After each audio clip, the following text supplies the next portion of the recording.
우선 관심을 끄는 게 그 F-35 스텔스기를 A형, 그러니까 공군이 항공자위대 쓰는 거하고 B형, 이게 함정에 탑재하는, 항모에 탑재하는 이거를 총 147대를 도입한다고 그래요.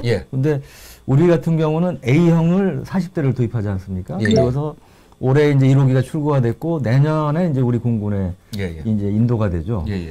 근데 147대면 어느 정도인가요? 미국 빼고는 거의 제일 많은 거 아닙니까? 자, 그렇죠. 그러니까 왜냐하면 이게 우리가 생각을 되게 잘해야 되는 게요. 이제 공군력의 그 어떤 능력을 얘기할 때 우리 보통 비행기 대수를 얘기하지 않습니까? 근데 사실 대수보다 더 중요한 거는 몇 세대의 전투기를 얼마큼 많이 갖고 있느냐. 그럼 이 5세 전투기를 여태까지 가장 많이 갖고 있는 거는 여전히 미국이었을 겁니다. 그렇죠? 한 70여 대의 F-22를 실전 배치를 했으니까 이게 유일한 거고 이제 F-35를 아직 이제 실전 배치를 이제 하고 있는 상황이죠. 그렇죠? 이제 뭐 이제 그 뭐라 그럴까 35B가 먼저 이제 그 뭐라 그럴까 IOC 초도 운용 능력 인증받았고 그다음에 이제 A가 인증받았고 이제 C가 인증받아야 되고요. 그러니까 이제 B가 수직이 착륙, A가 공군형, C가 항모형 이제 쭉쭉 차례차례 가는데 자, 근데 이 상태에서 그러니까 앞으로 이런 이 소위 5세대 전투기를 얼만큼 많은 나라가 가져갈 것이냐로 생각을 해보면요. 자, 지금 일단 5세대 전투기 제일 먼저 전쟁을 했던 게 미국이 했고 그다음에 이스라엘이 35 받자마자 썼습니다. 그렇죠? 전투기 활용을 했습니다. 자, 그런데 일본이 지금 또 이 35를 받아서 그것도 한두 대 정도가 아니라 우리가 처음에 이제 40대 쟤는 42대 그래서 뭐 비슷하겠다 그랬는데 얘들은 이제 그 안에다가 자기네 조립시설까지 만들었지 않습니까? 그렇죠? 뭐냐면 이거 앞으로 계속 찍어내겠다는 얘기거든요. 그러니까 이게 그 맥락하에서 그대로 간다는 거죠, 이게. 그러니까 지금 세계 어느 나라도 사실 이거 100몇 대면 가격이 장난이 아닌데 이 가격을 감당할 수 있는 경제력이 있는 나라도 많지 않을 뿐더러 그다음에 이거를 차기 주력 기종으로 채택을 해서 기존에 이제 그러면은 한 200여 대 지금 많이 줄었어. 이제 100몇십 대로 줄어든 이 F-15를 다 거의 이걸로 교체해 나가겠다는 얘기가 되는 거거든요. 그렇죠? 그러니까 보면은 F-104에서 일본이 그다음에 F-4로 갔다가 그다음에 F-15로 갔다가 이제 30으로 넘어오는 이 과정들 보고 있으면은 사실은 좀 무섭습니다. 우리 이제 F-35B 이 수직 단거리 착륙 스텔스기인데 미국의 이제 상륙모함이라고 그러죠. 와스크프에서 이착륙하는 그 영상이 있다고 하니까 한번 보시고 보면서 말씀을 나누시죠. 영상을 좀 틀어주시겠습니까? 지금 이제 35가 지금 이제 보시다시피 이제 와스프급 항모, 그러니까 뭐 말이 항모지 사실은 저게 이제 그 상륙 모함 아니겠습니까? 4만톤급. 4만톤급. 그다음에 뭐 예를 들어서 이제 영국 애들 가진 스키 점프식 활주대조차도 이제 이 활주로조차도 없어서 거의 그냥 그 자리에서 힘을 내 가지고 올라가야 되는데 짧은 거리를 뛰어서.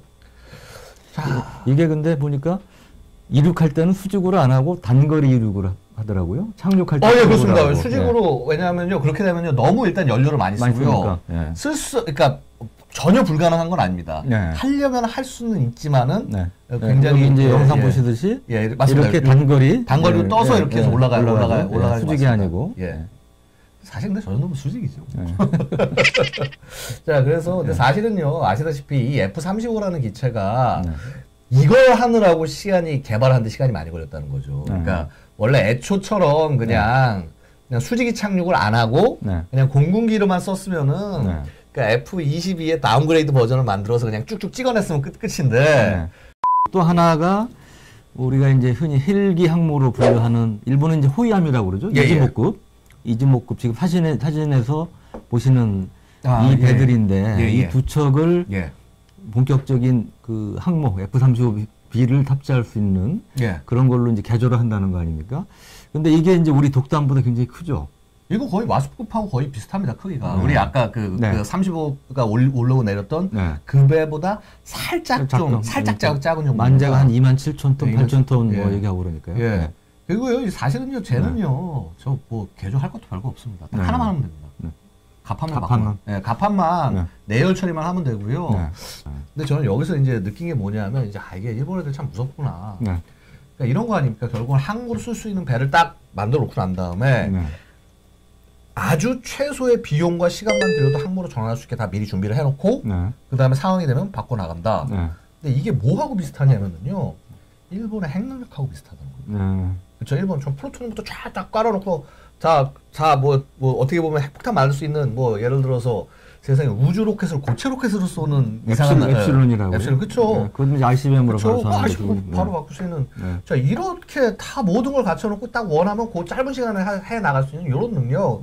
사실은 이런 게 실질적 국방 능력이 아니겠냐. 농축 재처리 기술 갖고 있고 실제로 플루토늄 이것도 많이 갖고 있고. 그러니까 맘 먹으면 언제든지 핵무기를 만들 수 있는 잠재 능력을 갖고 있는. 이걸 이제 전문 용어로 뉴클리어 옵션이라고 그러죠. 네, 맞습니다. 핵무장 선택권. 저는 사실 개인적으로 우리나라가 뉴클리어 옵션을 갖는 게 어차피 북한 핵 비핵화가 현실적으로 뭐 제로로 만들 가능성은 매우 낮기 때문에 뉴클리어 옵션이라도 가져야 된다고 생각을 하는데 뭐 원자력 발전소도 없애는 정부에서 뭘 하겠습니까? 뭐 딴 얘기인데 그리고 우리가 이제 이즈모급 항모 얘기를 했는데 이게 이즈모급이 실제로 항모 개조가 된다면 이제 두 척을 한다고 그러잖아요. 그러면 이 동북아 이 군사력 균형에 어느 정도 영향을 끼칠까요? 당연히 영향을 끼치겠죠. 사실은요, 항모가요, 그냥 너무 잘 아시겠지만은, 사실 항모는 원양에 가서 싸우기 위해 존재를 하는 겁니다.